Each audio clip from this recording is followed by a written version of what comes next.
13 दिन 3 दौर की बातचीत। रूस यूक्रेन जंग में नहीं बन रही बात, विनाश और तबाही है जारी, जिसको लेकर दुनिया में मचा है बवाल है भारी। और मैं लेकर आया हूं इंडिया के कई सवाल हैं जारी। नमस्कार, मैं हूं मनीष अवस्थी, हाजिर हूं आपका अपना पसंदीदा डिबेट शो इंडिया का सवाल लेकर। यूक्रेन और रूस में लड़ाई 13 दिनों से जारी है। भीषण गोलाबारी, बमबारी, बारूद की गूंज सुनाई देते रहती है।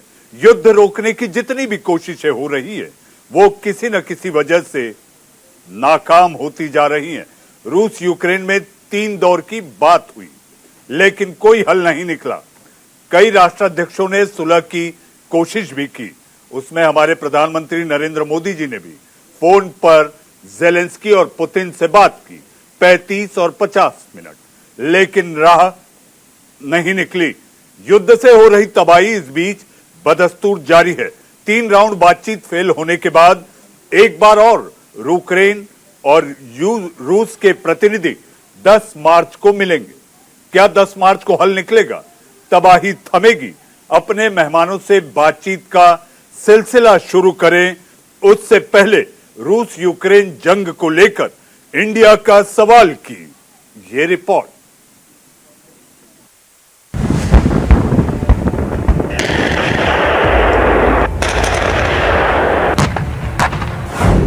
युद्ध के 13वें दिन भीषण बमबारी। मिकोलोव में रूस ने क्रूज मिसाइल दागी।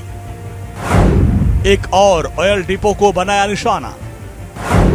रिहायशी इमारत को रॉकेट से उड़ाया। रूस और यूक्रेन के बीच जंग जारी है। इस बीच सोमवार को बेलारूस में दोनों देशों के बीच तीसरे दौर की बातचीत हुई, लेकिन नतीजा सिफर रहा। कोई निर्णायक नतीजा नहीं निकला। न युद्ध विराम की घोषणा हुई और न ही सीज फायर के संकेत मिले। 13 दिनों से भीषण जंग के बीच रूस और यूक्रेन एक बार फिर बेलारूस में बातचीत की टेबल तक पहुंचे, लेकिन जिसका अंदेशा था वही हुआ। शांति वार्ता दोनों देशों के बीच युद्ध की शुरुआत से अब तक कब कब हुई, सबसे पहले आपको ये बताते हैं। 28 फरवरी पहले दौर की वार्ता बेनतीजा रही। 3 मार्च को दूसरे दौर की बातचीत ये भी बेनतीजा रही। 7 मार्च तीसरे दौर की वार्ता ये भी बेनतीजा रही।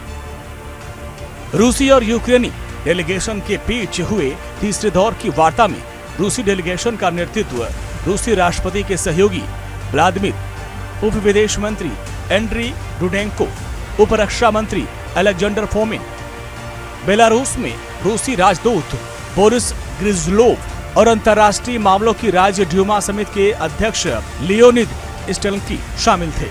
वहीं यूक्रेनी डेलीगेशन में यूक्रेनी राष्ट्रपति कार्यालय के सलाहकार मिखाइल पोडोलिक, यूक्रेनी संसद में सत्ताधारी servant of the people party के प्रमुख डेविड आरखामिया, रक्षा मंत्री ओलेस्की रेजनिकोव और अन्य यूक्रेनी राजनेता शामिल रहे। एक तरफ जहां बातचीत का ये दौर बेनतीजा रहा, वहीं दूसरी ओर यूक्रेन ने इसे सकारात्मक परिणाम बताया है। यूक्रेनी राष्ट्रपति कार्यालय के सलाहकार मिखाइल ने वार्ता में यूक्रेनी पक्ष का नेतृत्व करते हुए कहा, तीसरे दौर की वार्ता संपन्न हुई। मानवीय गलियारा बनाने के संबंध में बात आगे बढ़ी है। सुरक्षा गारंटी पर चर्चा किए जाने के साथ साथ कुछ बुनियादी राजनीतिक मुद्दों पर विचार विमर्श हुआ। तो इनिशियली जो नेगोशिएटिंग पोजीशन है बड़ी टफ है। जो रशिया ने डिमांड किया था 3rd राउंड में, वो तो कोई भी बनने के लिए तैयार नहीं है। वो कहता है कि जो है यूक्रेन जो अपनी कॉन्स्टिट्यूशन को मॉडिफाई करे, बदली करे। उस कॉन्स्टिट्यूशन में 3 चीज़ें का है कि वो हमेशा हमेशा के लिए एक्सेप्ट कर ले कि क्रिमिया उसका हिस्सा होगा। दूसरा वो कहता है डोनेट्स का हिस्सा और लुगान्स्क उनको इंडिपेंडेंट कंट्रीज की मान्यता दे दे। और तीसरा कि वो लिखित रूप में कह दे कि उसकी कंट्री हमेशा हमेशा के लिए न्यूट्रल होगी। और यूक्रेन ने ये उसकी मांगे जो है हर प्रकार से ठुकरा दी है। हालांकि रूस ने बातचीत को उम्मीदों पर खरा नहीं उतारने वाला बताया। 3rd राउंड फेल होने के बाद ज़ेलेंस्की एक बार फिर से सामने आए और युद्ध में अमेरिका से सीधे हस्तक्षेप की गुहार लगाई। ज़ेलेंस्की ने कहा कि हमारा समर्थन करें और न केवल शब्दों के साथ बल्कि ठोस और सीधे कदमों के साथ मुझे लगता है हम जीतेंगे। रूसी हमले में यूक्रेन तबाह बर्बाद हो रहा है। लगातार 13 दिन से रूस की घातक मिसाइलें, रॉकेट्स और फाइटर जेट्स यूक्रेन के शहरों को निशाना बना रहे हैं। यूक्रेन में इसी तबाही बर्बादी को रोकने के लिए दुनिया भर में मंथन चल रहा है। और तो और रूस और यूक्रेन चौथी बार बातचीत करने वाले हैं। ये वार्ता तुर्की में 10 मार्च को रूस और यूक्रेन के विदेश मंत्रियों के बीच होनी है। अब देखना यह है इसमें क्या हल निकलता है। Bureau report, news India. जी हां, मंथन केवल 2 देशों के बीच नहीं बल्कि सारी दुनिया में चल रहा है कि आखिर ये जंग कैसे थमे, कैसे रुके। इसलिए मंथन के लिए इंडिया का सवाल का मंच भी आज एक खास तरीके से आपके लिए इंडिया का सवाल लेकर आया है। आपके मन में भी कई सवाल हैं, तो आज इसको हमारे विदेश मामलों के जानकार डॉक्टर एएस बहल आपको समझाएंगे उस मैप के जरिए, यानी नक्शे के जरिए, कि आखिर ये जंग की वजह क्या है और इस जंग के पीछे मूल कारण क्या है, कैसे थमेगी ये जंग। जी हां, ये जंग अगर थमेगी तभी शांति की बात आगे बढ़ेगी। लेकिन रूस कहता है आप अपनी पहले सैन्य कार्रवाई बंद करो।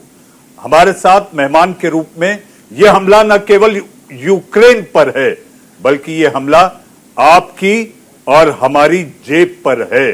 वो कैसे है ये बताने के लिए आज हमारे साथ हमारे अपने अर्थशास्त्री, अर्थ मामलों के जानकार आकाश जिंदल हमारे साथ है। आकाश जी, आपका स्वागत है। धन्यवाद। और हमारे साथ जी हां, रक्षा मामलों के जानकार wing commander retired Praful Bakshi साहब, जो बताएंगे कि आखिर विंस्टन चर्चिल ने भी बख्शी साहब वर्ल्ड वॉर 2 में अमेरिका से कहा था आइए और मदद करिए, लेकिन वो नहीं मिली थी।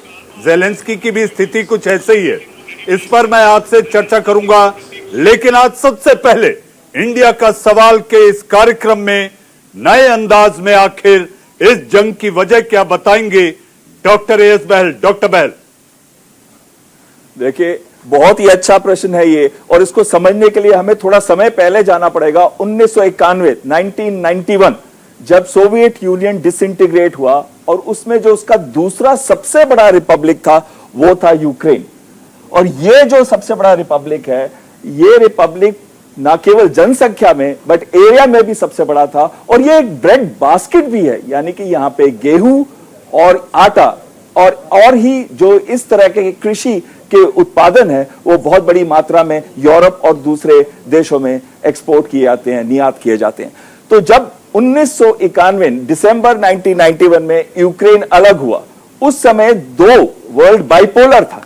एक साइड पे था नाटो, जिसके अंदर उस समय सिर्फ 12 नेशन से नाटो बना था 1949 में, और दूसरी साइड था वॉर्सा पैक्ट कंट्रीज, यानी कि वो देश जो ईस्ट जर्मनी के साथ लगते हुए सोवियत यूनियन और दूसरे जो थे पोलैंड वगैरह, वो सब के सब वॉर्सा पैक्ट के अंदर आते थे।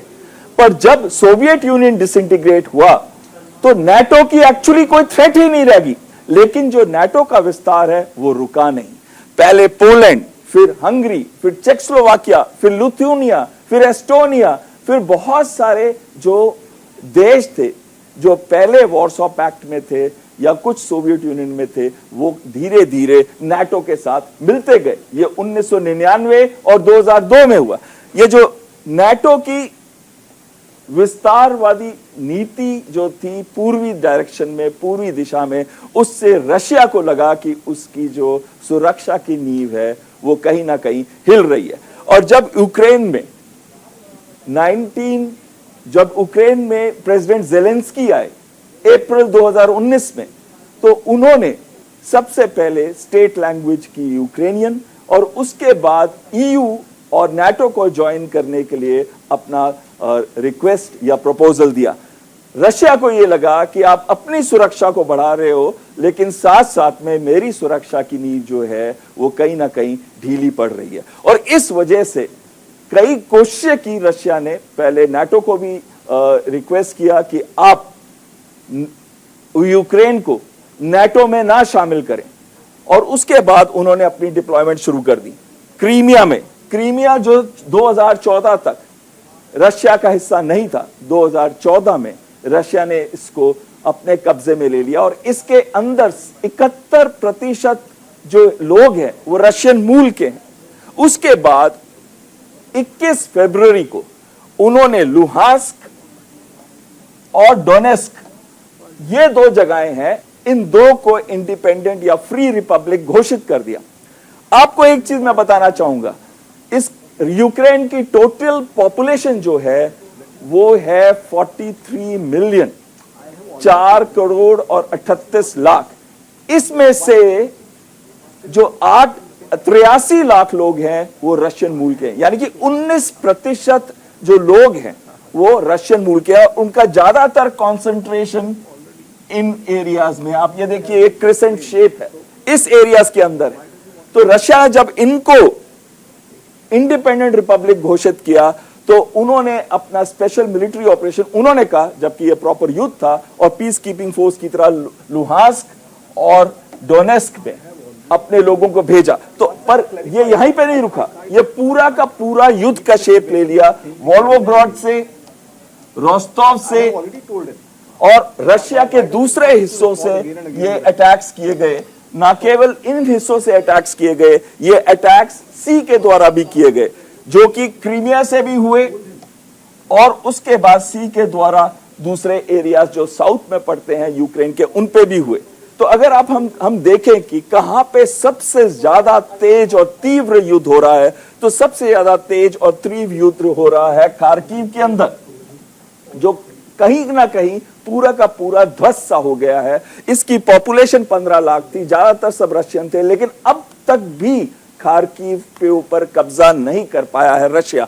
लुहांस्क और डोनेस्क में भी लड़ाई जारी है, मारियोपोल में लड़ाई जारी है। मारियोपोल सी पोर्ट है सी ऑफ एजोव का, और इससे सी ऑफ एजोव के अंदर जो जा सकता है वो उस मटेरियल जो एक्सपोर्ट निर्यात कर सकते हैं वो वाला मटेरियल या आ सकता है, उसको रोक सकता है। मेलिटोपोल पे एक और जगह है जो पोर्ट है जिसपे बड़ी लड़ाई हो रही है, वो हवाई भी हो रही है और ग्राउंड भी हो रही है। खेरसोन, यही एक ऐसा एरिया है, एक ऐसा क्षेत्र है जो कि रशिया ने अपना पूरा कब्जा इसके अंदर ऊपर कर लिया। यूक्रेन के अंदर 4 न्यूक्लियर पावर प्लांट हैं, उनमें से 4 में से एक जो सबसे बड़ा है वो जापोरिजिया में आता है और उसको ऑलरेडी रशिया ने अपने कब्जे में कर दिया। ये 4 न्यूक्लियर पावर प्लांट 54% बिजली सप्लाई करते हैं पूरे यूक्रेन में। इसी वजह से आज यूक्रेन के अंदर बिजली, पानी और दवाइयों की समस्या बहुत ज्यादा बढ़ गई है। और जो दूसरी लड़ाई चल रही है वो चर्निहिव में चल रही है। चेर्नोबिल पहले ही रशिया ने ले लिया है और कीव के आसपास उसने एक 40 से 64 किलोमीटर लंबी अपना टैंक्स का, बख्तरबंद गाड़ियों का, लॉजिस्टिक सप्लाईज का और एयर डिफेंस वेपन सिस्टम्स लगा रखे हैं ताकि कीव के ऊपर उसको चारों तरफ से घेरा जाए। लेकिन यहीं पे जो इरपिन और बूचा एरिया है उस पे बहुत तगड़ी लड़ाई चली, जिसकी वजह से वहां के ब्रिज भी टूट गए। अब वहां की सिविलियन पॉपुलेशन यहाँ कीव आके पश्चिमी दिशा जा रही है। लेकिन एक और जगह है विनित्सिया, इस जगह पे भी बहरी लड़ाई चल रही है और इसके अंदर 8 मिसाइल दागे गए थे जो एयरबेस के ऊपर दागे गए। तो रशिया ने अपने 2 मिसाइल सिस्टम्स का इस्तेमाल किया। इस्कंदर जो बैलिस्टिक मिसाइल है, जो कि हाइपरसोनिक मिसाइल है, उसको कोई नहीं रोक सकता। वो मिसाइल की रेंज 500 किलोमीटर है और वॉरहेड है। और तीसरी चीज जो है वो बहुत ही इंपॉर्टेंट आती है, वो ये है कि 3 राउंड जो टॉक्स के थे वो सब के सब इसलिए फेल हो गए क्योंकि जब तक रशिया कीव को अपने कंट्रोल में नहीं करता और ये क्रेसेंट शेप में अपना दबाव नहीं बनाता ताकि लड़ाई के बाद भी इसको वो अपना इंडिपेंडेंट रिपब्लिक्स में घोषित रखे। क्रीमिया को वो अपने साथ ही अपना पार्ट बनाना चाहता है। जी डॉक्टर बहल, तो आपने देखा डॉक्टर एस बहल ने आपको समझाने की कोशिश की एक नक्शे के जरिए कि आखिर ये जंग किस किस जगह आर्टिलरी मूवमेंट हो रहा है, कौन कौन सी जगह पर रशिया अपना प्रभुत्व बनाए हुए, और इसके साथ साथ रूस की जो 4 शर्तें हैं उसमें शर्त है क्रीमिया को रूसी कब्जे वाला देश मान लिया जाए। उसके साथ साथ डोनेस्क और लुहांस्क को लेकर यह मान लिया जाए कि अपने आप में आजाद देश है। बढ़ते हैं अपने मेहमानों की ओर। हमने डॉक्टर बहल को सुना, लेकिन उससे पहले इस वक्त की बड़ी खबर यूक्रेन के विदेश मंत्री का दावा, रूस ने 3 लाख लोगों को बंधक बनाया। यूक्रेन रेस्क्यू के लिए बने कॉरिडोर पर हुई फायरिंग। इस वक्त की बड़ी खबर, यूक्रेन ने किया है दावा, मारियोपोल में 3 लाख लोगों को बंधक बनाया गया। रूस ने बनाया 3 लाख यूक्रेनियन को बंधक। इस वक्त की बड़ी खबर।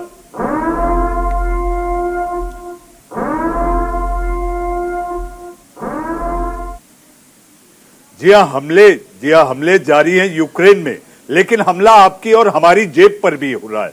आप हैरान होंगे, जंग तो लड़ी जा रही है यहां से 6000 किलोमीटर दूर, लेकिन हमला आपकी हमारी जेब पर कैसे, ये बताएंगे आकाश जिंदल। आकाश जी, तेल, हर व्यक्ति के जीवन में तेल का अपना महत्व है, परोक्ष अपरोक्ष, सिर में लगाने से लेके गाड़ी में ईंधन के रूप में। तेल की कीमतें कहां जाती दिखाई दे रही हैं, लोगों के मन में डर है। और आज इंटरनेशनल वीमेंस डे, महिलाओं को, गृहिणियों को यह लगता है कि गैस की कीमत भी कहीं न बढ़ जाए। बिल्कुल सही कहा मनीष जी आपने। आज की तारीख में देसी भाषा का प्रयोग करूंगा, तेल ने आम आदमी का तेल निकाल रखा है, यह सच्चाई है। अभी तक हम फिगर्स देख रहे थे, $126 पर barrel crude oil, Brent crude, जो कच्चा तेल हम हिंदुस्तान में इस्तेमाल करते हैं, और साथ ही साथ 80% के आसपास हम इंपोर्ट करते हैं। अब जो इंपोर्ट करते हैं उसकी पेमेंट कैसे होती है? यूएस डॉलर में। यूएस डॉलर का रेट 73 से बढ़ के हो गया है 77 के आसपास, यानी 2 डबल मार। अभी तक आपने सिर्फ सुना होगा कि कच्चे तेल की कीमतें बढ़ गई, अब इसमें डॉलर की जो बढ़ी हुई कीमत है, क्योंकि पे तो हमें डॉलर में करना है, उतने रुपए हमें ज्यादा देने पड़ेंगे। अब ये तो है यहां तक की बात। अब मेरी ऑर्गेनाइजेशन akashjindal.in का मानना है क्रूड ऑयल $160 पर बैरल तक जा सकता है, लेकिन बात यही खत्म नहीं हो रही। रशिया के डेप्यूटी प्राइम मिनिस्टर क्या कहते हैं? रशिया के डेप्यूटी प्राइम मिनिस्टर ये कहते हैं कि अगर सैंक्शन लगती गई तो $300 पर बैरल तक क्रूड ऑयल जा सकता है। अब सोचिए, इमेजिन कीजिए, आज के बड़े दाम के मतलब है पेट्रोल और डीजल में उसे ट्रांसलेट करें तो 25 से 30 रुपए पेट्रोल और डीजल के पर लीटर के ऊपर इजाफा।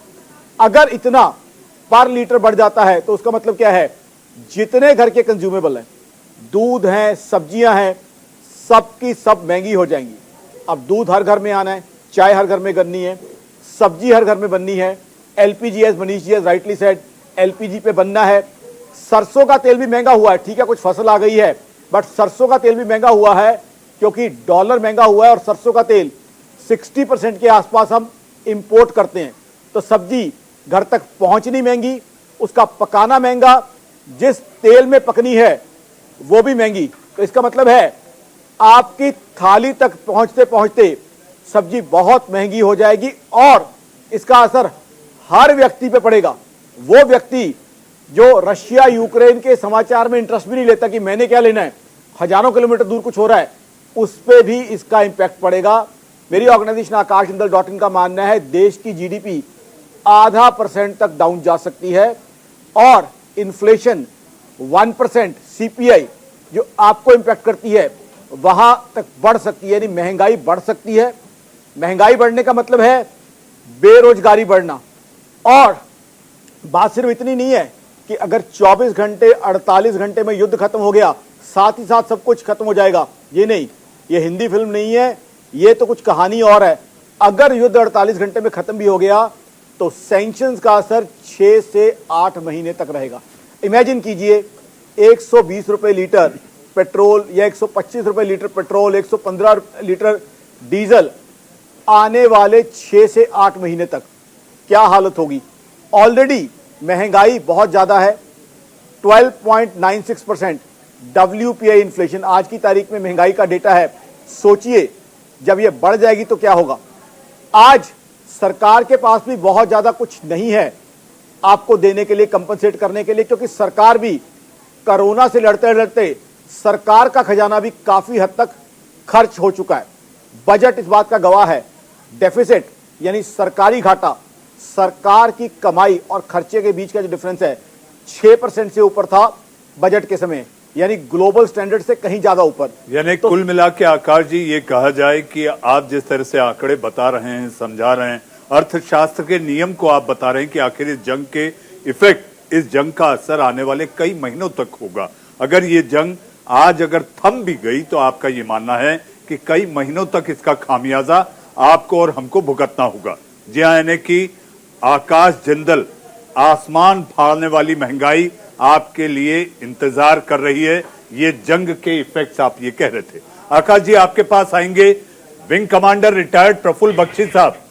बख्शी साहब, ज़ेपोरिज़िया में लगातार मिसाइल के हमले, उसके बाद जो बात सामने आई है, तेल डिपो अब निशाने पर है रूस के। जोइतिमार तेल डिपो में भी मिसाइल का हमला।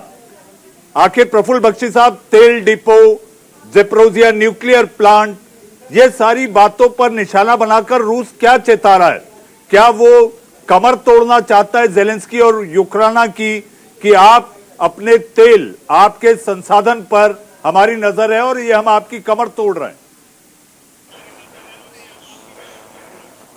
देखिए, ऐसा है, थैंक यू वेरी मच आपने स्पेशल प्रोग्राम में बुलाने के लिए। सबसे पहली बात है, हमें बिल्कुल क्लियर हो जाना चाहिए, ये जो रशिया अटैक कर रहा है, सबसे पहले न्यूक्लियर पावर प्लांट, वो न्यूक्लियर पावर प्लांट पे अगर मिसाइल अटैक करता तो अभी तक तो ध्वस्त हो गया होता। ऐसी बात नहीं है, वो बिल्कुल अब ज़ेपोरिज़िया डिस्ट्रॉय नहीं हुआ है। यस, उसके जो डिफेंसेस हैं, जो उन्होंने डिफेंसेस लगाए हैं, उन पे जरूर हमला हो रहा होगा, क्योंकि डेंजरस फोर्स, जैसे मैं पहले आपको बता चुका था, डैम और न्यूक्लियर पावर प्लांट्स और डाइक इस कैटेगरी में आते हैं। वहां पे आपको कोई भी फाइटिंग एलिमेंट नहीं रखना है और इसलिए ज़ेपोरिज़िया डिस्ट्रॉय नहीं हुआ है। रहा तेल के डिपो, वो मिलिट्री टारगेट्स हैं। अगर मेरे को अटैक करना है किसी कंट्री में, सबसे पहले उसके ऑयल डंप्स पे अटैक करूंगा मैं, जैसे हमने कराची पे किया था 71 में बाय एयर। तो सिंपल सी चीज है, तो उसमें कोई बड़ी बात नहीं है। हाँ, इकोनॉमिक लॉसेस बहुत होते हैं, और अगर जैसे न्यूक्लियर प्लांट की बात है, कोई मिसफायर, मिस जजमेंट हो जाए तो फिर एक किस्म से बहुत जबरदस्त ह्यूमैनिटेरियन को झटका लगेगा। पर अभी तक कोई ऐसी चीज नहीं हुई है कि न्यूक्लियर पावर प्लांट डिस्ट्रॉय हुआ है। जो चेरनोबिल पहले से ही नॉन फंक्शनल था, बाकी जो पावर प्लांट्स है उन पे कब्जा जरूर है, पर डिस्ट्रॉय नहीं हुआ है। जी, डिस्ट्रॉय नहीं हुआ है और रूस ने डिस्ट्रॉय नहीं किया। लेकिन बख्शी साहब, हम आपसे पूछेंगे कि कुछ मिसाइल के ऐसे टारगेट्स हैं, जैसे कि गिरजाघर पे एक टारगेट हुआ है, ये मिसफायर था या जानबूझ के किया गया? बात करें सुमी शहर को खंडहर बना दिया गया।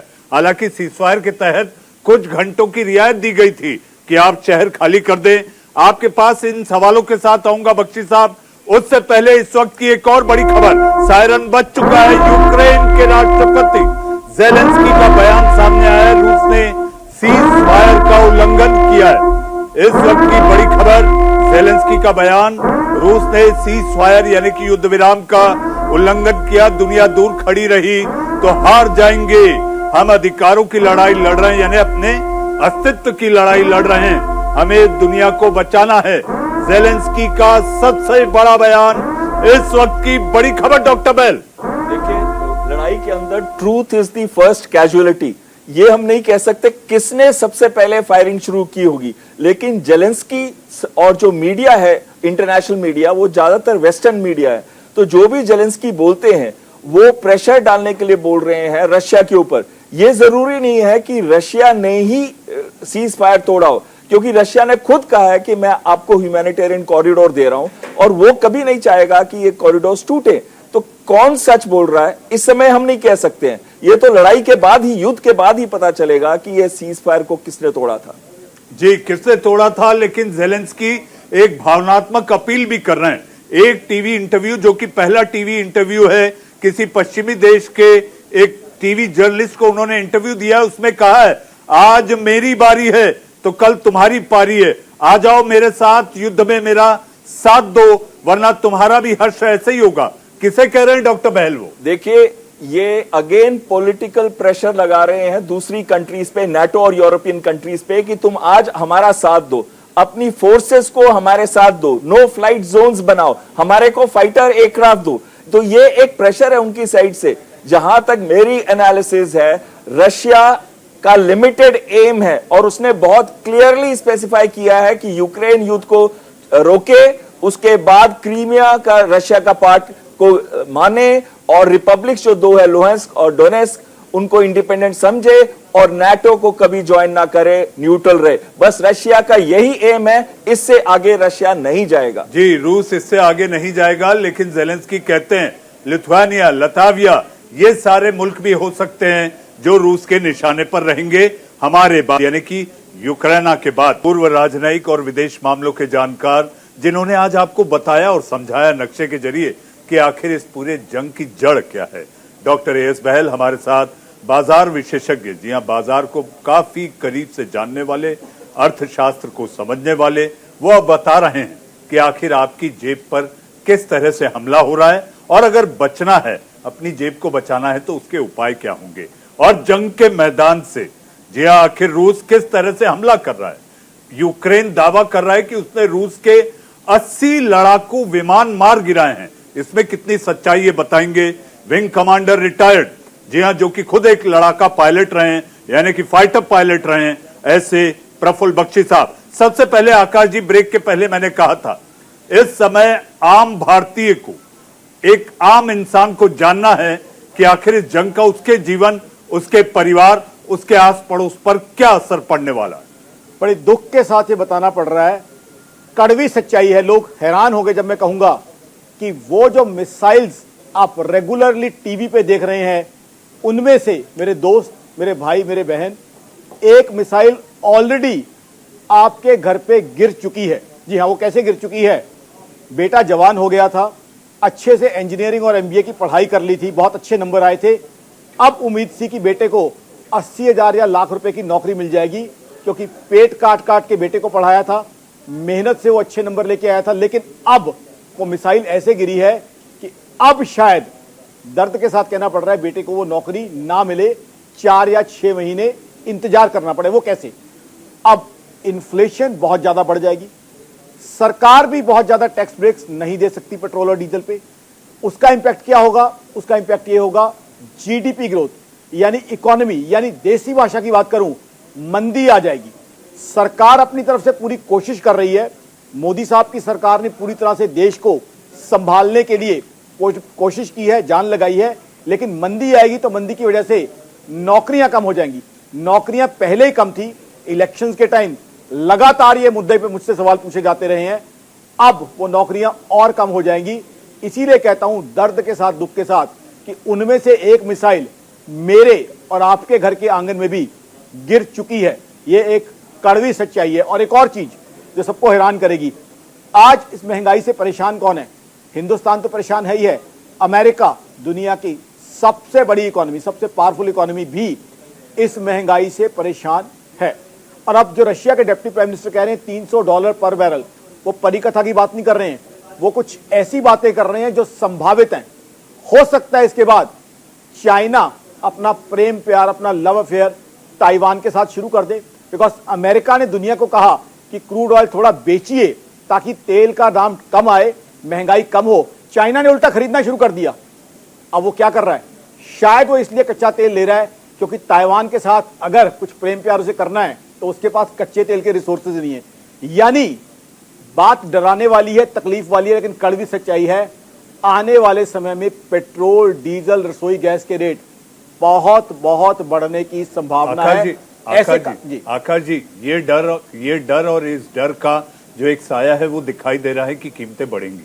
मैं आपसे ये जानना चाहता हूं, एक आम दर्शक जो कि इस समय बाजार को लेकर, सेंसेक्स को लेकर, इक्विटी को लेकर, म्यूचुअल फंड को लेकर, इनके क्या हाल होंगे, ये भी आपसे जानेंगे। लेकिन इस वक्त सायरन बजा है। आकाश जी, आऊंगा फिर इसी सवाल के साथ। इस वक्त की बड़ी खबर, यूक्रेन के सुमी से भारतीयों को निकाला गया। करीब 700 भारतीयों का सुमी से हुआ रेस्क्यू। राहत की सबसे बड़ी खबर भारतीयों के लिए, सुमी से पोल्टावा के लिए रवाना हुए भारतीय। इस वक्त की सबसे बड़ी खबर, कल देर रात जिस तरह से एक के बाद एक रूस ने सुमी शहर को खंडहर बना दिया था, वहां से सकुशल रूप से 700 भारतीयों का रेस्क्यू कर लिया गया है और उन्हें पोल्टावा के लिए रवाना कर दिया गया। एक छोटा comment doctor Bahl.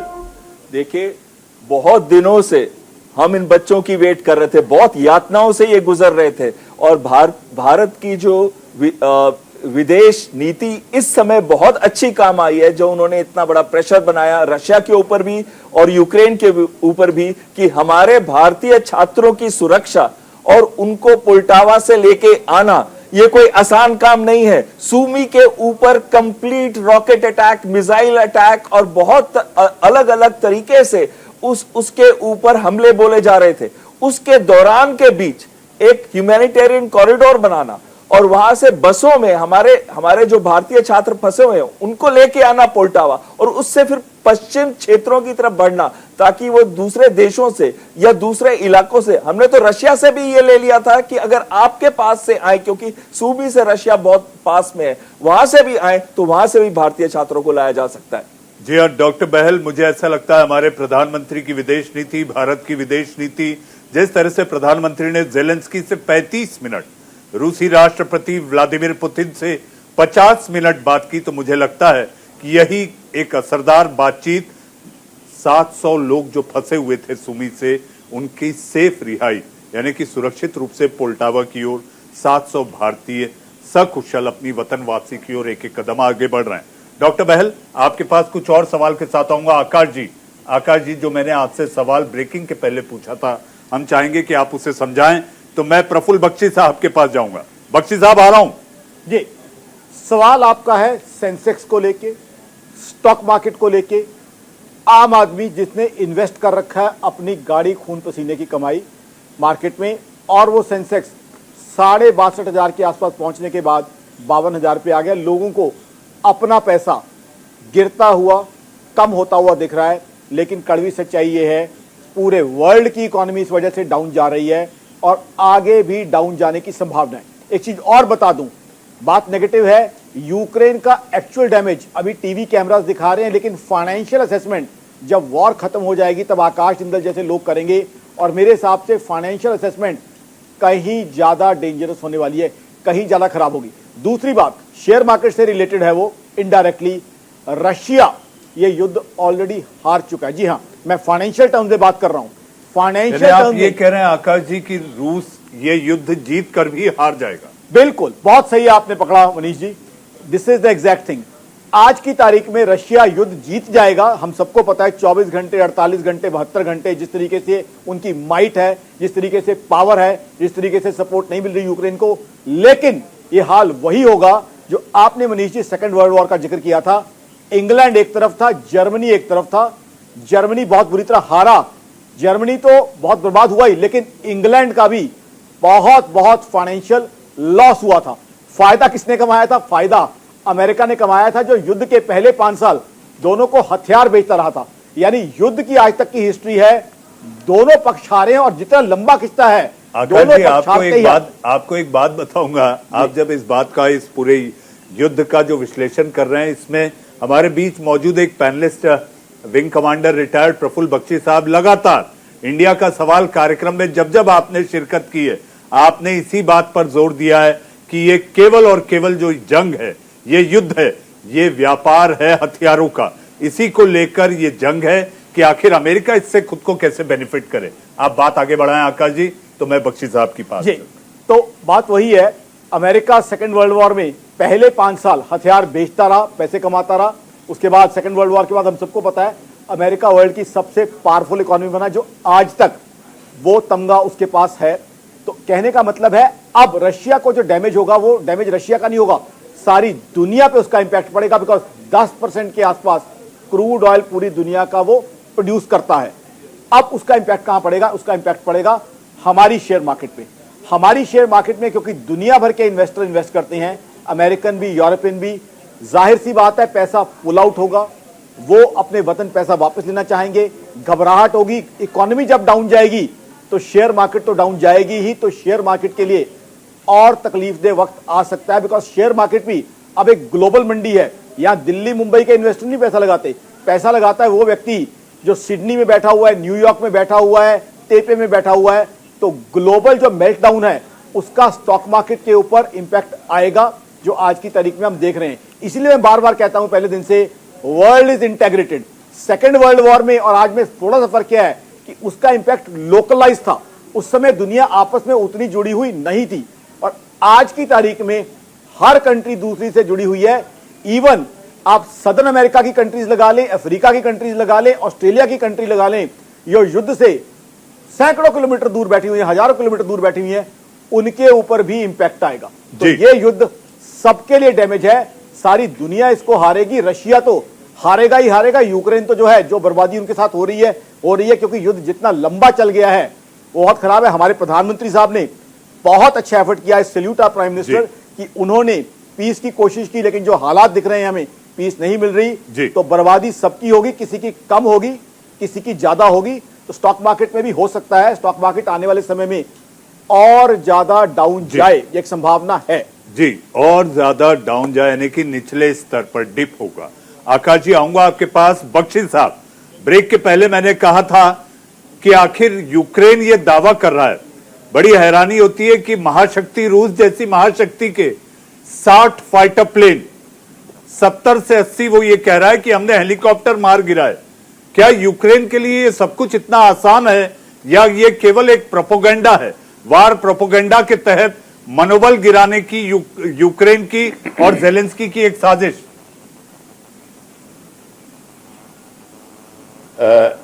Thank you. मैं आपकी बात को ये इस तरीके से देखता हूं कि टैक्टिकल बैटल एरिया में एयरक्राफ्ट जब और अटैक हेलीकॉप्टर यूज होते हैं तो ग्राउंड ऑर्गेनिक फायर इतना इंटेंस होता है कि उनको एयरक्राफ्ट और हेलीकॉप्टर्स का क्रैश होना लाजमी है। पर 70-80 का मानना बड़ा मुश्किल है। मैं इस बात से सहमत नहीं हूं कि 70-80 हैं, पर अगर यूक्रेन कह रहा है, उनकी मीडिया कह रही है, तो वन साइडेड है। क्या रशिया क्या कह रहा है, कभी उसको भी तो देखिए। और दूसरा, आपने देखा किसी भी अटैक हेलीकॉप्टर को देखा, कामोव हेलीकॉप्टर को देखा, कितने फाइटर एयरक्राफ्ट देखे जो अटैक कर रहे हैं टारगेट को। और जितनी आप ये सूमी की बात कर रहे हैं, सूमी के अटैक में इसलिए ज्यादा हलाक हुए सिविलियन क्योंकि सारे डिफेंसेस टाउन में हैं। अगर शहर में आप डिफेंसेस रखेंगे तो शहर हलाक होगा। अगर कैनॉट प्लेस के अंदर में और बाकी कॉलोनीज में मिसाइल रखी जाएंगी, वो डिस्ट्रॉय होंगी। यहां तक कि 71 वॉर में सफदरजंग के अंदर एंटी एयरक्राफ्ट गन रखे गए थे, उनको हटवा दिया गया था। इसलिए ताकि सिविलियंस का नुकसान ना हो। ये जो चीज है ये मानने वाली नहीं है, पर मीडिया प्रोपेगेंडा को कौन रोक सकता है। और दूसरी बात, एक और बात बता दूं कि सारी की सारी जो आप हमारी एयरलिफ्ट हो रही है, ये गंगा जो हमारी एयरलिफ्ट कर रही है, इसका कोऑर्डिनेशन कितना अच्छा होगा। Ground coordination, air defence coordination, इतनी फायरिंग के बावजूद, जैसे आप डिस्क्राइब कर रहे थे, रॉकेट अटैक हो रहे हैं और उसके बावजूद हम सफलता से 700 लोग लेके आए। इसका मतलब है कि एयर एलिमेंट और ग्राउंड एलिमेंट में तालमेल, मॉनिटरिंग बहुत ही इंटेंस रही होगी। इसके लिए इनको हम सराहना करते हैं। जी बख्शी साहब, मैं आपसे एक बात जानना चाहूंगा। ज़ेलेंस्की यूक्रेन के राष्ट्राध्यक्ष ये कहते हैं, फिर एक बार खुले आसमान के नीचे आए, मैं कहीं नहीं भागा, मैं डरता नहीं। एक तरफ तो कह रहे हैं आइए बात कर लेते हैं, दूसरी तरफ आके कहते हैं मैं डरता नहीं, मैं यही हूं। तीसरी तरफ कहते हैं कि अरे अगर हम अपने अस्तित्व की लड़ाई में नहीं बच पाए तो आप भी नहीं बचोगे। ये सारी जो उनकी पैतरेबाजी है, आपको लगता है बख्शी साहब कि ज़ेलेंस्की कहीं ना कहीं अपने ही लोगों को उकसाकर वो मरवा रहे हैं? फॉरवर्ड पोस्ट में कहीं जाकर उन्होंने अपनी सेना का मनोबल नहीं बढ़ाया है, फॉरवर्ड पोस्ट नहीं गए, लेकिन इस तरह के बयान और वीडियो क्लिप जारी कर वो जबरदस्ती भावनात्मक अपील देकर लोगों को उकसा रहे हैं, ऐसा आपको लगता है? देखिए, वो एक्टर हैं, उनको ये भाव सारे पता हैं और आपको पता है कि वो ये जो बात करते हैं, ये बात कर रहे हैं अर्स्टवाइल वॉर्सो पैक्ट कंट्रीज को कि आज मैं हूं तो कल आपके ऊपर अटैक आएगा। ये पोलैंड, रोमानिया, ये जितनी और जो कंट्रीज हैं, ये जो कि बन गई हैं नेटो कंट्रीज, ये उनको इशारा कर रहे हैं। तो ज़ेलेंस्की जो जिस तरीके से बात करते हैं, वो एक मीडिया के एक्सपर्ट हैं और भावनात्मक एक्सपर्ट हैं, तो वो उनको पता है कि कौन सी बात किधर हिट करेगी। हाँ, वो अगर भागे नहीं है, इसकी बात हम मानते हैं कि वो भागे नहीं है और कह रहे हैं मैं यहीं पे हूं, तो ये हो सकता है कि उनका वो पोलैंड में जाना एक एग्जैजरेटेड मीडिया एक्टिविटी हो, वॉर प्रोपेगेंडा हो, ये हो सकता है। जी, ये हो सकता है बख्शी साहब। जी हाँ, वो एक्टर और वैसे उन्हें कॉमेडियन के नाम से जाना जाता है, लेकिन जिस तरह से भीषण जंग रूस और यूक्रेन के बीच चल रही है, मुझे नहीं लगता कि इस तरह की कॉमेडी उन्हें शोभा देगी। बख्शी साहब, आऊंगा आपके पास। इस वक्त आ रही है एक और बड़ी खबर। बख्शी साहब, सायरन बजा, एक बड़ी खबर है। यूक्रेन से भारतीयों के निकलने के लिए एडवाइजरी हुई जारी। कीव में भारतीय दूतावास ने जारी की एडवाइजरी। यूक्रेन से निकलने के लिए ह्यूमन कॉरिडोर का करें इस्तेमाल। ट्रेन बस के जरिए जल्द से जल्द सुरक्षित स्थान तक पहुंचे। इस वक्त की बड़ी खबर, भारत ने जारी की एडवाइजरी। सेफ कॉरिडोर यानी कि ट्रेन बस के जरिए जल्द से जल्द बाहर निकले भारतीय, रूस के पक्ष में खुलकर आया। जी हां डॉक्टर बहल, भारत सरकार की एडवाइजरी बिल्कुल सही है, एडवाइजरी है ये। आज ह्यूमैनिटेरियन कॉरिडोर्स बने हैं, चाहे वो कीव, चर्निहीव या सूमी या मारियोपोल में है। इन जगहों पे, सूमी में फिर भी भारतीय छात्र थे और शायद अब कुछ कीव में रह गए होंगे। भारतीय छात्रों और भारतीय नागरिकों को अपील की गई है, और आपके चैनल से मैं भी अपील करता हूं कि जितनी जल्दी से जल्दी आप इन क्षेत्रों से निकलें, कॉरिडोर्स का फायदा उठाएं। ट्रेन, बस, कोई भी चीज मिलती है इस कॉरिडोर से बाहर निकल के पश्चिमी क्षेत्रों की तरफ जल्दी से जल्दी पहुंचने की कोशिश करें। लवीव में इस समय लड़ाई नहीं है, वहां से पोलैंड, हंगरी, रोमानिया या उस एरियाज में आप जा सकते हैं। जी, आप जा सकते हैं। बख्शी साहब, आपकी उंगली उठी थी ब्रेकिंग के पहले, जब सायरन बजा था, ब्रेकिंग सायरन, तो आपकी उंगली उठी थी। मैं चाहूंगा आप अपनी बात पूरी करें, तो मैं आकाश जी की ओर चलूं। मैं ये बात कह रहा था आपको कि ये जो इमीडिएटली इवैक्यूएशन की बात है, पहले ये बड़ी गलती करी हमारी स्टूडेंट्स ने। जब पहले एडवाइजरी जारी की गई थी तो हमारे कई स्टूडेंट्स रुके रहे, वेट करते रहे, और जब बात बहुत निकल गई, पानी सिर से चढ़ने लगा, तब वो निकलने की बात कर रहे थे। इसीलिए एडवाइजरी का मानना बहुत जरूरी है। अगर अभी कहा है इंडियन गवर्नमेंट ने और इंडियन एम्बेसीज ने, इसका मतलब है स्ट्रेट अवे उस पर एक्शन लेना चाहिए। और ये बहुत अच्छी बात है, बस और ट्रेन के द्वारा ह्यूमन कॉरिडोर, और ह्यूमन कॉरिडोर्स का मेंटेनेंस भी बहुत जरूरी होता है और बड़ा डिफिकल्ट होता है। यहां पे international red cross bodies, red crescent bodies, ये सारी की सारी मिलकर काम करती हैं सिमिक ऑपरेशन, सिविल मिलिट्री कोऑपरेशन के तहत, और इसका दोनों साइड्स को इत्तला करा जाता है कि ह्यूमन कॉरिडोर बनाया गया है। अगर एक साइड को पता हो और दूसरी साइड को ना पता हो तो फिर बहुत जानलेवा बात हो सकती है। इसीलिए व्हाइट फ्लैग मीटिंग्स के द्वारा इस सारी चीज को एक अंजाम दिया जाता है। जी बख्शी साहब, अंजाम दिया जाता है, लेकिन सब इस समय घबराए हुए हैं, सकपकाए हुए हैं कि आखिर इस युद्ध का अंजाम कितना बुरा और भीषण होगा। आकाश जी, मेरे पास कुछ अलग अलग तरीके से खबरें आ रही हैं। अफवाह यह है कि आज आधी रात से तेल की कीमतें बढ़ जाएंगी। मेरे पास यह भी जानकारी आ रही है आकाश जी कि पेट्रोल पंप पर लाइनें अब लंबी होने लगी। देखिए, जो आप बातें कह रहे हैं उन दोनों बातों में लॉजिक है, क्योंकि कहीं ना कहीं से जब क्रूड ऑयल इतना बढ़ जाएगा, हमारे यहाँ हिंदुस्तान में पेट्रोल और डीजल मार्केट लिंक्ड है, यानी जितने का बाजार में रेट होगा उस हिसाब से पब्लिक को दिया जाएगा। दो चीजें होती हैं उसमें, एक तो इंटरनेशनल मार्केट में कच्चे तेल का भाव, दूसरा क्योंकि हम इंपोर्ट करते हैं 80% के आसपास, तो उसकी पेमेंट डॉलर टर्म्स में करते हैं। डॉलर का भाव 77 के आसपास 3 से 4 रुपए बढ़ा हुआ। क्रूड ऑयल $126 पर बैरल। अब मैंने पहले ही बताया, मेरी ऑर्गेनाइजेशन akashmindal.in का मानना है $150-160। रशिया तो $300 की बात कर रहा है, तो 25 से 30 रुपए पेट्रोल और डीजल बढ़ने की संभावना है। हाँ, टाइम हो सकता है 2 घंटे बाद हो, 1 दिन बाद हो, बट वो इंपैक्ट तो कहीं ना कहीं पब्लिक पे आना ही है, क्योंकि सरकार भी आज अब्सॉर्ब करने की पोजीशन में नहीं है। 2 साल सरकार ने कोरोना से लड़ाई लड़ी है, वो भी एक ग्लोबल एक पेंडेमिक था। वहां हमने कंट्री के एक बहुत बड़े हिस्से को जो है उस समय इम्यूनाइज किया है, वैक्सीनेट किया है, उस पर खर्चा है सरकार का। गरीब भाई बहनों को 31 मार्च तक अनाज का प्रोविजन किया है, उस पर खर्चा है। शायद वो अनाज की स्कीम और भी एक्सटेंड हो जाए, जो मुझे पता चल रहा है मीडिया के आप जैसे दोस्तों से। तो कहने का मतलब ये है कि वो किसी भी समय बढ़ सकती हैं। हो सकता है लाइनें लगनी शुरू हो गई हो, लेकिन बात वही है कि वो दिल का मामला है, क्योंकि गाड़ी में कितना पेट्रोल आ जाएगा, 10 लीटर, 12 लीटर, 5 लीटर, उतना जरूर डलवा के तसल्ली कर ली जाएगी। बट अल्टीमेटली तो वो भाव इंपैक्ट करना ही करना है। ट्रांसपोर्टेशन महंगी होनी ही होनी है, खाना और भोजन आपका महंगा होना ही होना है, उससे कोई रनिंग अवे नहीं है।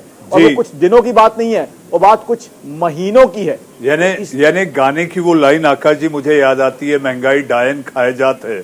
तो इस बार ये लाइन बदल जाएगी, महंगाई रूस यूक्रेन जंग खाए जाते हैं। आकाश जी आऊंगा आपके पास। डॉक्टर बहल, डॉक्टर बहल आपसे 2-3 सवाल है, लेकिन आप आकाश जी कह रहे थे तो आपने उंगली उठाई थी कि आप कुछ कहना चाहते हैं। आप कहें तो मेरे सवाल आपसे होंगे। आकाश जी, मेरा आपसे सवाल है। जी जी जी। अभी अमेरिका कुछ बातें कर रहा है कि वो बैन लगाना चाहता है फ्यूल ऑयल इंपोर्ट्स जो लेता है वो रशिया से, और 6,70,000 जो बैरल्स पर डे पिछले साल वो ले रहे थे रशिया से जी। तो आपके हिसाब से इसका क्या प्रभाव पड़ेगा ऑयल प्राइसेस पे, और साथ साथ में वो कहां से ऑयल लेंगे? बिल्कुल, आपने मेरे दिल की बात छीन ली। बहुत अच्छा सवाल है आपका। अगर वो बैन लग जाता है तो अमेरिका ही नहीं पूरी दुनिया को उसका नुकसान होगा, बिकॉज 10% के आसपास क्रूड ऑयल वहां से निकलता है, और अगर वो वहां से लेना बंद कर देता है तो कहां जाएंगे? ज्यादा चांसेस हैं गल्फ में जाएंगे। OPEC plus, organization of petroleum exporting countries, पहले ही प्रोडक्शन बढ़ाने के बारे में ज्यादा बुलिश नहीं है। तो कहीं ना कहीं आप जिस चीज की तरफ इशारा कर रहे हैं बिल्कुल सही है। वो थोड़ी सी सप्लाई के बहुत ज्यादा खरीदार आ जाएंगे, और बहुत ज्यादा खरीदार आ जाएंगे तो कोई बड़ी बात नहीं कि $160 पर बैरल, $180 पर बैरल, $200 पर बैरल क्रॉस कर जाए। और चाइना जिस तरीके से हर भाव पे क्रूड खरीद के गोडाउन में डंप कर रहा है, तो वो उससे आगे भी जा सकता है। इसीलिए तो जो रशिया के डिप्टी पीएम ने कहा है $300 पर बैरल, वो परी कथा की बातें नहीं है, वो एक ऐसी चीज की तरफ इशारा कर रहे हैं अगर चीजें ना थमी तो उस तरफ बढ़ सकती हैं।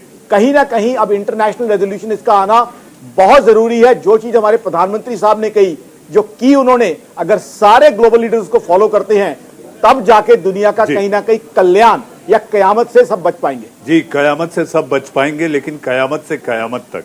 जी हाँ, बात की जाए डॉक्टर बहल बातचीत की, बातचीत 28 फरवरी, 3 मार्च, 7 मार्च, 3 दौर की बातचीत, 13वां दिन। फ्रांस का यू टर्न भी हुआ। फ्रांस जो है डॉक्टर बहल वो ये कह रहा है कि रूसी नागरिकों का सम्मान होना चाहिए। तुर्की में दोनों देशों के विदेश मंत्री की बातचीत 10 मार्च को होनी है। इस बातचीत के बीच जो बमबारी और जिस तरह से जेट गरज रहे हैं, आपको लगता है डॉक्टर बहल कि ये जंग यहां पर रुक रही है?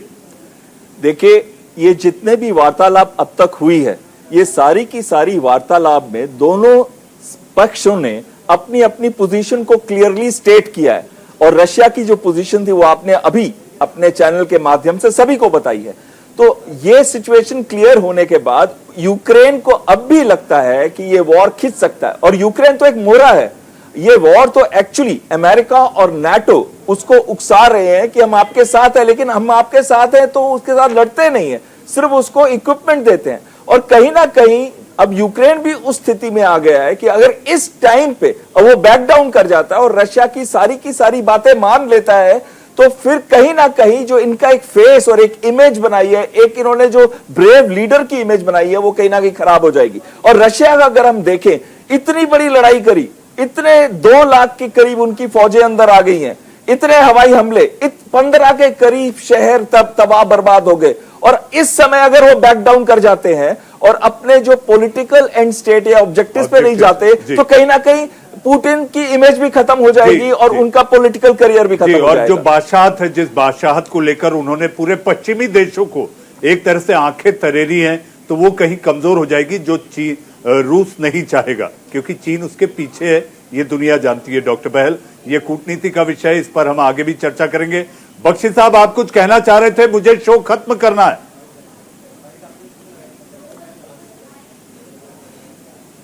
मैं आपको सिर्फ ये कहना चाह रहा था कि ये ऑयल तो प्राइस बढ़ रही है, क्या ऑल्टरनेट सोर्स ऑफ एनर्जी आएगी? क्या उसके लिए लोग ट्राई करेंगे? हमारे एक्सपर्ट्स अब बता सकते हैं कि जिंदल साहब बता सकते हैं कि क्या इलेक्ट्रिक ड्रिवन व्हीकल्स की इंडस्ट्री और तगड़ी होगी या उस पर प्रतिबंध लगाने की कोशिश करेगी ऑयल लॉबी? छोटा सा ये जवाब आकाश जी बड़ा मुझे मेजर खत्म सोर्स करना है और मेजर चीज बिल्कुल है। सर, छोटा सा मैं जवाब। बिल्कुल आपकी बात से सहमत हूं। आप जो कह रहे हैं 100% मैं उसको इंडोर्स करता हूं।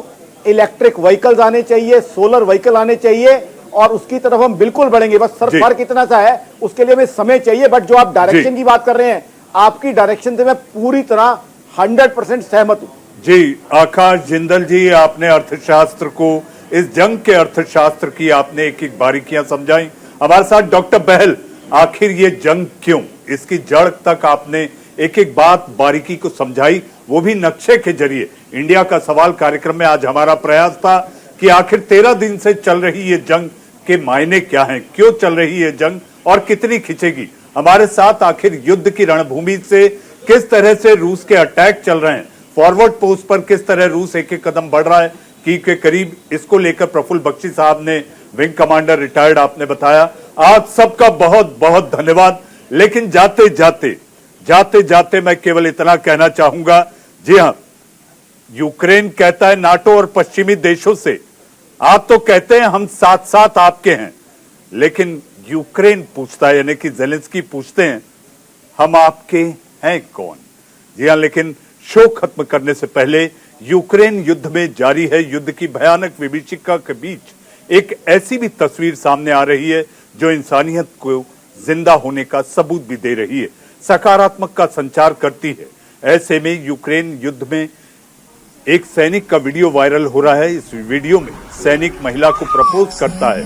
वीडियो में ड्यूटी के दौरान कुछ सैनिक एक कार की तलाशी लेते हैं, उनसे पूछताछ करते हैं। इसी दौरान एक सैनिक महिला को प्रपोज कर देता है। घुटने के बल सैनिक महिला को अंगूठी ऑफर करता है, फिर गुलदस्ता देता है फूलों का गुच्छा देकर, जिसके बाद महिला सैनिक को गले लगा लेती है और वहां मौजूद सैनिक और लोग तालियों की गड़गड़ाहट करते हुए उन दोनों का स्वागत करते हैं। आपके टीवी स्क्रीन पर जंग के बीच मोहब्बत और प्यार की ये तस्वीर आपके अपने पसंदीदा चैनल न्यूज इंडिया पर। एक तरफ सैनिक की उसके देश के प्रति मोहब्बत, तो दूसरी उसकी अपनी निजी मोहब्बत। दो मोहब्बत के बीच एक दूसरे को प्रपोज करती ये तस्वीर, जंग के बीच जज्बाती माहौल आपके टीवी स्क्रीन पर।